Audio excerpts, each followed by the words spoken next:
Hello children, Ravi sir here. Dear children, in today's session we shall discuss a poem, Animals, the 7th unit in the first flight, the NCERT textbook in English for class 10. Dear children, as you can see, this poem, Animals, has been taken from song of my self, यानी ये song of my self के collection में से ये poem select की गई है, right. और ये सॉन्ग ऑफ माई सेल्फ किसने लिखा है? वॉल्ट व्हिटमन ने, who is an American poet. तो बच्चों, इस पोएम में हम क्या पढ़ने वाले हैं, क्या समझने वाले हैं, पोएट क्या कहना चाहते हैं? शॉर्ट में अगर कहें बच्चों, तो इस पोएम में पोएट इंसानों और जानवरों में जो अंतर है, जो डिफरेंस है, वो समझाना चाहता है। नॉट बायोलॉजिकल डिफरेंस बच्चों, but psychological difference, the way of life. कई बार हम कहते हैं ना कि जानवरों और इंसानों में क्या फर्क होता होगा बायोलॉजिकल डिफरेंस के सिवा। तो बच्चों, यहाँ वॉल्ट व्हिटमन, ये पोएट है, वो डिफरेंस समझाने की कोशिश करते हैं। और ये डिफरेंस जानकर बच्चों, नेचुरली हमें उन पर, उनके लिए, जानवरों के लिए और सम्मान बढ़ जाता है बच्चों। We start respecting them, right, as they live a better life than the human beings, we people, right? Now, पहले तो इस पोएम को हम रीड करेंगे, समझने की कोशिश करेंगे, और उसके बाद इसके लिटरेरी डिवाइसेस हैं, फिगर्स ऑफ स्पीच, वो भी हम वन बाय वन डिस्कस करने वाले हैं, राइट? तो let us start with the reading and understanding of the poem. The poet says, my dear, I think I could turn and live with animals. बच्चों, ये पहली ही लाइन बहुत समझने वाली है बच्चों. It's very meaningful, right? आपको एग्जाम में इस लाइन पर एक क्वेश्चन भी पूछा जा सकता है, राइट? कि ऐसा पोएट क्यों कहता है? द पोएट सेज कि आई थिंक, मुझे लगता है कि आई could turn and live with animals, कि मैं फिर से पीछे की ओर मुड़ जाऊं और जानवरों के साथ, एनिमल्स के साथ, उनके साथ रहने लगूं. बच्चों, ये could turn, I could turn, कहां टर्न लेने की बात कर रहे हैं ये?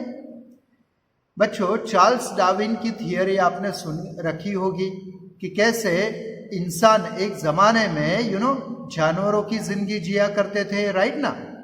लेकिन आगे बढ़ते बढ़ते वे डेवलप होते गए, मॉडर्न बनते गए, और जानवर जानवर ही रह गए, राइट ना? तो हम एक जमाने में जानवर ही थे, इन एनिमल्स की तरह. We were like animals only. Of course we still are social animals, but still developed one. तो पोएट कहते हैं कि काश, वो कहते हैं कि कभी कभी मुझे ख्याल आता है कि काश मैं फिर से सदियों पहले के समय में चला जाऊं और जानवरों की जिंदगी जीने लगूं.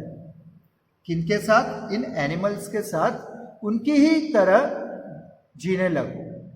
वाई बच्चों, ऐसा क्यों कह रहा है पोएट? इसके जवाब आपको आगे पोएम में मिलने वाले हैं, one by one. Poet says, I think I could turn and live with animals. They are so placid. Placid यानी peaceful, शांत होते हैं. And self-contained. Self-contained यानी self-satisfied. Right? Self-satisfied. ये जो एनिमल्स है बच्चों, वे कैसे होते हैं? वे बड़े ही पीसफुल होते हैं, बड़े शांत होते हैं, और सेल्फ सेटिस्फाइड जो उन्हें मिला है बच्चों उससे उसमें वो खुश है, राइट। उनमें कोई ज्यादा पाने की कोई लालच नहीं है, कोई इच्छा नहीं है। कुदरत से उन्हें जो मिला है उसमें ही वो खुश रहते हैं और शांति से अपनी जिंदगी जिए रखते हैं। अब हमारे बारे में देखें, इंसानों के बारे में। बच्चों, क्या हमें मन की शांति मिलती है? यस। खास तौर पर सिटी पीपल जो अर्बन एरियाज में रहने वाले हैं, शहर में रहने वाले लोग, कभी उनके मन में शांति होती है? नहीं, शांति के लिए तड़पते हैं, right. And we are not self contained. Animals are self contained. Animals जो मिला उसमें खुश रहते हैं, लेकिन इंसान है जो मिला है उसमें उसे खुशी नहीं मिलती। ज्यादा से ज्यादा पाने की उसमें लालच जागती रहती है, राइट ना। और इसी वजह से वो कभी शांत नहीं रह पाता। I stand and look at them long and long. Poet says, मैं इन एनिमल्स की तरफ देखता रहता हूं। I stand and look at them long and long. मैं खड़ा रहकर इन एनिमल्स की तरफ ताकता रहता हूं, देखता रहता हूं, सोचता रहता हूं।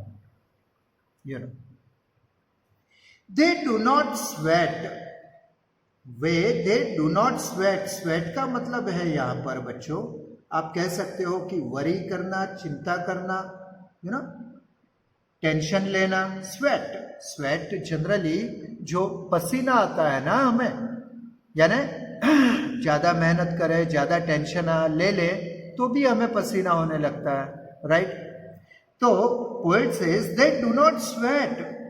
एनिमल्स हैं, वे ज्यादा टेंशन ही नहीं लेते लाइफ में, राइट। एंड वाइन, और कंप्लेन भी नहीं करते कभी, राइट। कि ज्यादा यहां वहां स्ट्रगल भी नहीं करते, स्वेट भी नहीं करते, वरी भी नहीं करते और फरियाद भी नहीं करते। कोई गिला शिकवा नहीं होता उन्हें कि मुझे तो बस इतना ही मिला है, ऐसा ही है, वैसा ही है, वगैरह वगैरह। दे do not sweat and whine about their condition. जिस प्रकार की जो लाइफ वो जी रहे हैं बच्चों, उसके बारे में कोई उन्हें अफसोस नहीं है, कोई शिकवा नहीं है कुदरत से या गॉड से, कोई कंप्लेन नहीं है कि हमें ऐसी लाइफ क्यों दी, राइट। आपने देखा होगा बच्चों, कोई सपोज के एक ऑर्डिनरी मकान में रहता हो, वो बंगले में रहने वाले लोगों को देखकर वो क्या कहता है, यार कैसी जिंदगी हमें मिली है, ऊपर वाले ने हमें कुछ दिया ही नहीं, दिस एंड दैट। देखो वो तो बंगले में रहते हैं, वो तो आलीशान बंगले में रहते हैं और कार में घूमते हैं, हमारी जिंदगी तो ऐसी है वैसी है। So many complaints are there, right. उसके पास ये है, मेरे पास तो ये भी नहीं है, दिस एंड दैट। कितनी सारी कंप्लेंट्स बच्चों। क्यों कंप्लेंट्स? क्योंकि we are not self satisfied, but the animals are self contained, they are self satisfied. जो मिला है उनमें उन्हें खुशी है, right. They do not lie awake in the dark and weep for their sins. Sins यानी पाप, राइट। रॉन्ग डूइंग्स आप कह सकते हो, गलत काम जो करते हैं उन्हें सिंस, पाप कहते हैं। तो पोएट सेज ये एनिमल्स हैं, वो कभी रात भर जागते नहीं। इन द डार्क यानी रात में जागते नहीं रहते, लाई अवेक, वो जागते नहीं रहते। इंसानों को देखो बच्चों, पूरी रात, कई देर रात तक उन्हें नींद नहीं आती, टेंशन्स होती है, this and that, okay, so many things. The animals do not lie awake in the dark and weep for their sins. और पाप अपने अपने हाथों से किए गए पाप के बारे में सोचकर, गलत कामों को सोचकर वो रोते भी नहीं, पछतावा भी नहीं करते। इंसान को देखो बच्चों, अगर दिन में कोई गलत काम किया हो बच्चों, तो रात को वो गलत काम हमें याद आते ही रहता है, हमें सोने नहीं देता। हम रोते रहते हैं कि यार मेरे हाथों से ये गलत काम हो गया, मेरे हाथों से ये गलत काम हो गया, ये अच्छा नहीं हुआ, this and that, you know, मैं कितना बुरा हूँ, दिस एंड दैट। ये क्यों बच्चों? एनिमल्स तो ऐसा रात रात भर जागते नहीं, रोते नहीं गलत काम के लिए। क्यों नहीं बच्चों? क्योंकि वो गलत काम करते ही नहीं बच्चों। अब आप कहोगे कि सर क्यों, एनिमल्स भी तो गलत काम कर सकते हैं। कोई वाइल्ड एनिमल है, कोई ह्यूमन बीइंग को अगर मार डाले, कोई हिरन को या रैबिट को अगर मार दे तो गलत काम नहीं हुआ।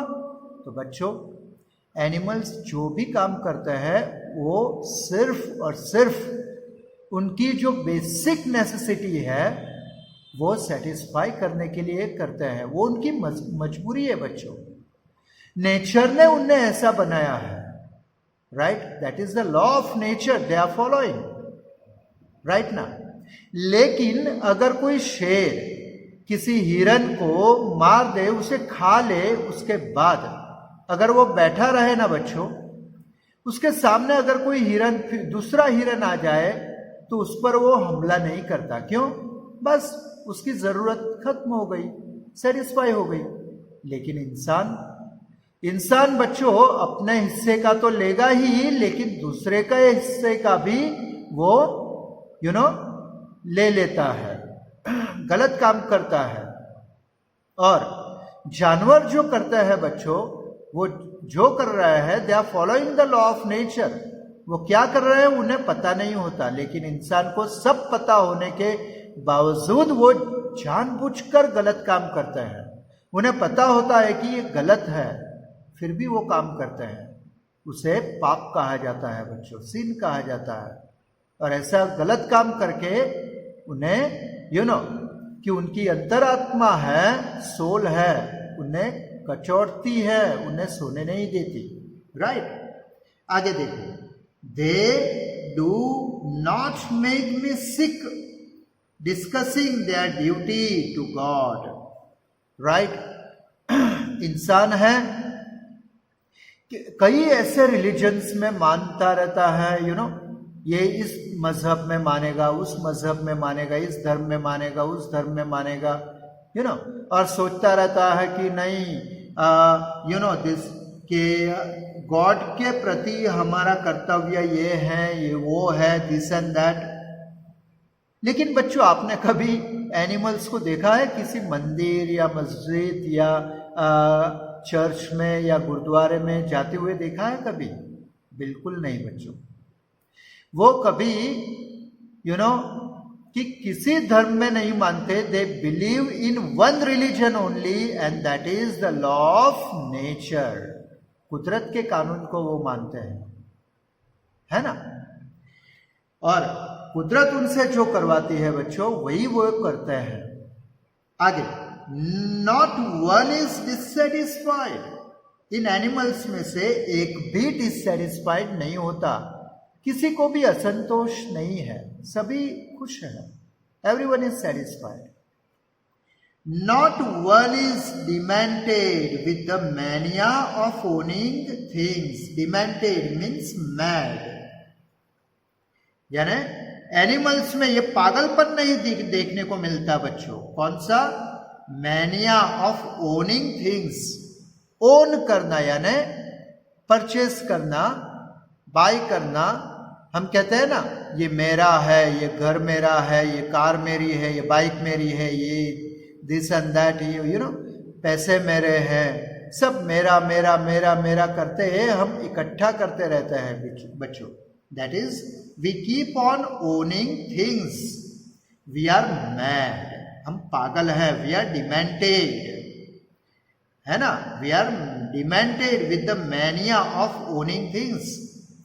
लेकिन आप देखोगे बच्चों, जैसे मैंने अभी एग्जाम्पल दिया कि किसी लायन या टाइगर ने हिरन को मार दिया, खा लिया, उसकी पेट की आग बुझ गई, उसके बाद वो किसी एनिमल को मारता नहीं ये सोचकर कि चलो कल के लिए बचा के रखेंगे, है ना, कल मुझे शिकार ना करना पड़े इसीलिए चलो स्टोर कर लेते हैं। नहीं बच्चों, वो ऐसा कभी नहीं करते, right. They never store things, hoarding में नहीं मानते हुए, राइट ना। आज के दिन जितना मिला उतना खा लो, कल की कल देख लेंगे। लेकिन इंसानों में बच्चों बस सारी चीजें इकट्ठा करते रहते हैं। जिनके पास जो लखपति होता है वो करोड़पति बनना चाहता है, करोड़पति होता है वो चाहेगा कि यस मैं अबजोपति बन जाऊं। You know that is demented, you can say they are mad. We are mad with the mania of owning things, right, but animals are not. आगे, not one needs to another, right, कि कहते हैं कि animals हैं वो knee down, नी यानी घुटनों पर, घुटनों के बल पड़ जाना। देखेंगे बच्चों हम कि ह्यूमन बीइंग्स में कि कोई बड़ा हो तो छोटा उसके पैर पड़ेगा या तो घुटने पर बैठकर उसके पैर छुएगा, दिस एंड दैट, राइट। तो एनिमल्स में ऐसी कोई चीज नहीं देखने को मिलती, राइट, कि they never kneel to another nor to his kind that lived thousands of years ago. यानी वो एनिमल्स जो हजारों साल पहले जिंदा थे, राइट, उनके लिए भी वो नी डाउन नहीं करते, यानी उनकी पूजा नहीं करते बच्चों, राइट, उनको बो डाउन नहीं करते। हजारों साल पहले यानी उनके पूर्वजों, जे you can say ancestors, right, जो उनके पूर्वज थे। जैसे हम करते हैं ना, घर पर फोटो लगाते हैं, हमारे दादा परदादा, यू नो, उनके फोटो लगाते हैं, उनकी पूजा करते हैं, आरती उतारते हैं या कुछ भी हो, राइट। एनिमल्स ऐसा नहीं करते। आगे, नॉट वन इज रिस्पेक्टेबल और unhappy over the whole earth. Animals को देखो, उनमें कोई रिस्पेक्टेबल नहीं देखेगा, ऐसा कोई नहीं कहेगा कि हाँ ये बड़ा आदमी है, बड़ा जानवर है, इसे रिस्पेक्ट दो, नो, नॉट एट ऑल।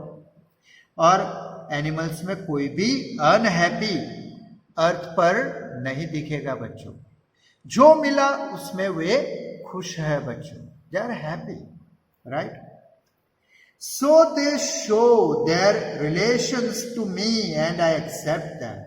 और इसलिए पोएट कहते हैं बस यही बात, यही हैबिट्स, यही नेचर एनिमल्स का मुझे अच्छा लगता है, राइट, और आई एक्सेप्ट देम, और उनकी आदतें मैं स्वीकार करता हूं, मुझे अच्छी लगती है।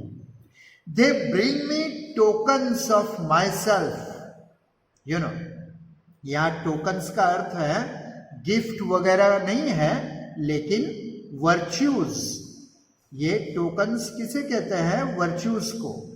कि ये जो वर्च्यूज हैं यानी सद्गुण हैं, एनिमल्स के जो सद्गुण हैं, राइट, वे मुझे याद दिलाते हैं, मुझे अच्छे लगते हैं। They evince them plainly in their possession, right. वे कहते हैं कि एविंस यानी शो करना, राइट, दिखाना,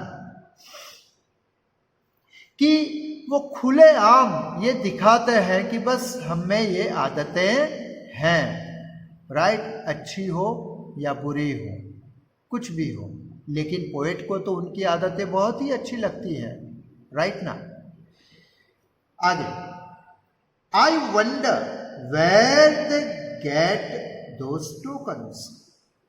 मुझे अचरज होता है कि ये टोकन्स, ये वर्च्यूज है बच्चों, वे कहाँ से लाते होंगे, राइट? इतने अच्छे अच्छे सद्गुण है उनमें, वे कहाँ से लाते होंगे? वो किसी स्कूल में तो नहीं पढ़ने जाते, वो कोई किताबें तो नहीं पढ़ते ना बच्चों, तो फिर कैसे अच्छी अच्छी बातें ये सीख कर आते हैं? कौन सी अच्छी अच्छी बातें? कि कभी किसी का हक हमें छीनना नहीं चाहिए, जो हमें मिला है उसमें खुश रहना चाहिए, किसी को बड़ा या किसी को छोटा नहीं समझना चाहिए। इन लाइंस में दिखाया गया है, राइट? सब में इक्वालिटी में बिलीव करता है बच्चों, कभी वो कंप्लेन नहीं करते, जो मिला है उसमें खुश है बच्चों, राइट? और इसीलिए ये सारे वर्च्यूज हैं इन एनिमल्स के, इसे टोकन्स कहते हैं पोएट। और वो पोएट कहते हैं कि ये टोकन्स कहां से लाते होंगे, राइट? ये वर्च्यूज कहां से लाते होंगे?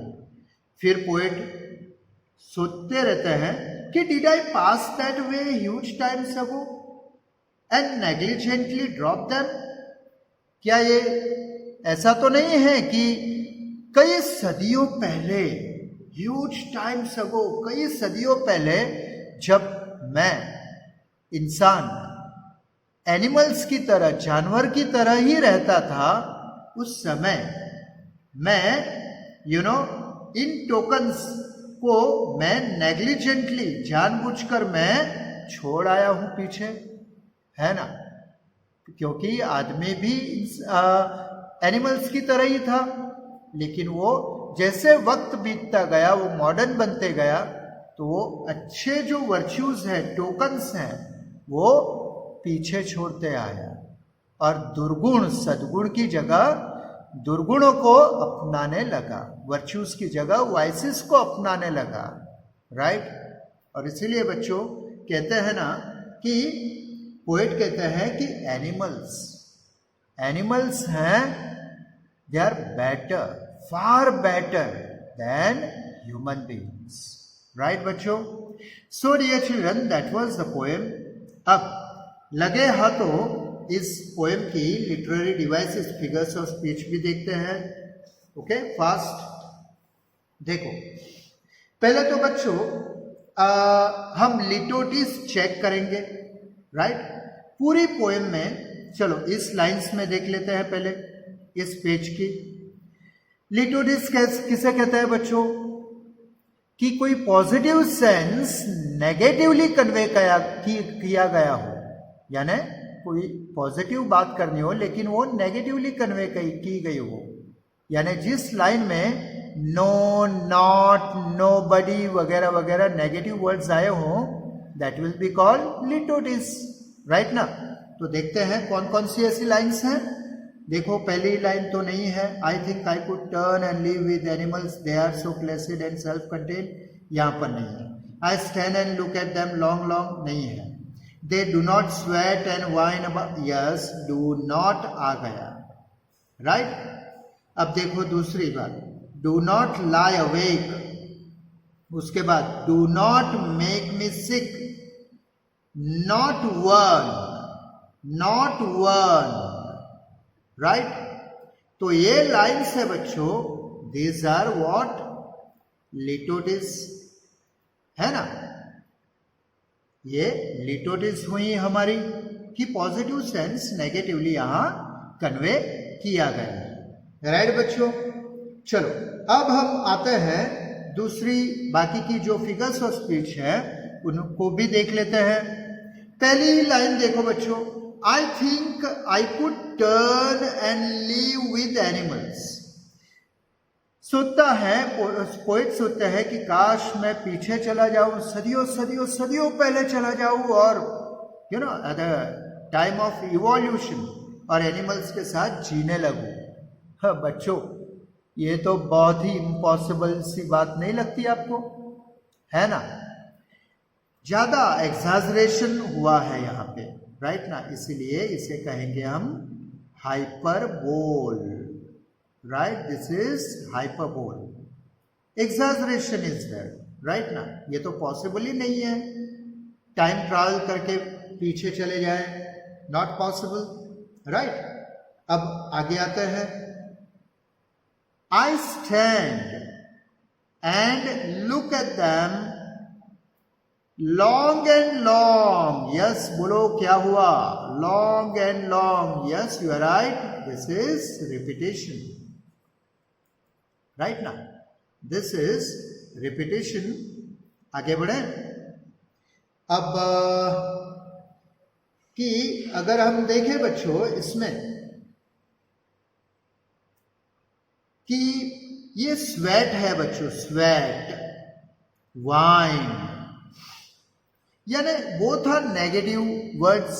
इसका मीनिंग भी जैसे मैंने कहा था, बेचारे वरी करते रहते हैं, चिंता करते रहते हैं, कंप्लेन करते रहते हैं, यानी इन शॉर्ट थोड़ा बहुत एक जैसा ही सेंस कन्वे करते हैं ना वे दोनों, और इसीलिए हम उसे क्या कहेंगे, यस इस लाइन में क्या है, tautology, right, this is tautology. Okay चलो इसी स्टांजा में फिर से देखते हैं कि डिमेंटेड, डिमेंटेड मीन्स क्या कहा था मैंने, मैड, पागल है। और दूसरी लाइन देखो, कंटिन्यू है, देखो फुल स्टॉप नहीं है, कंटिन्यू है, मैनिया, मैनिया पागलपन, इसका भी मीनिंग मैडनेस होता है, इसका भी मीनिंग मैड है, यानी once again this is what, yes both are one and the same thing, tautology, right बच्चों। बच्चों alliteration में डिस्कस नहीं कर रहा हूं because that's very common, now you can also identify it yourself, right ना। इसलिए जो मेजर फिगर्स ऑफ स्पीच है वही हम डिस्कस करने वाले हैं, राइट। ओके अब आगे की ओर बढ़ते हैं। देखो फिर से देखते हैं, पहले लिटोटिस फाइंड आउट करते हैं, क्योंकि बच्चों पूरी पोएम में आपसे कहूं ना, इस पूरी पोएम में लिटोटिस सबसे ज्यादा है, यानी नेगेटिव वर्ड्स वाले सेंटेंसेस। देखो यहाँ पे नॉट वन, नॉर, है ना, नॉट वन, ओके, और यस, तो ये दोनों भी क्या हुए बच्चों, यस लिटोटिस हुए, है ना। आगे बढ़े। अब दूसरी बात है कि दूसरी figure of speech find out करते हैं यहाँ पे, रिस्पेक्टेबल और unhappy over the whole earth. और देखो बच्चों एक बात देख सकते हो, respectable that is positive, you know, unhappy negative, two opposite words you can say, और two opposite words आ जाए तो यस दूर दूर एंटीथेसिस होगा, राइट ना। ओके उसके बाद और आगे बढ़े तो देखेंगे कि यस इसमें तो ज्यादा कुछ है नहीं। एलिट्रेशन फिर से कह रहा हूं बच्चों, मैं उसमें ले जाना नहीं चाहता, they are very easy, you can understand, there they yes. और उसके बाद देखो ये लाइन देख लो आप, they yes, again repetition is there, है ना। उसके बाद आगे की लाइन में, यस लास्ट लाइन में देखो बच्चों, did I pass that way huge times ago and negligently drop them, yes बोलो कौन सा आएगा यहाँ पे, इंट्रोगेशन, है ना, ये रहा interrogation, right here. So you can say these were the figures of speech. और yes एक हम भूल ही गए, चलो ये टोकन्स है बच्चों। टोकन्स का मीनिंग क्या करेंगे हम, टोकन्स यानी ये कोई गिफ्ट वाले टोकन्स नहीं है, यहाँ जैसे मैंने कहा virtues, abstract noun, abstract idea को मेंशन करता है, रिफर करता है, इसलिए ये क्या कहा जाएगा? Metonymy, right? This will be called metonymy, right बच्चों? So dear children, these were the figures of speech, right? So that was the poem First Flight. I hope you understood the poem thoroughly as well as the figures of speech also. So that's all in today's session. See you soon with a new topic and a new hope of learning something new. Till then, wish you all the very best with today's learning. Bye.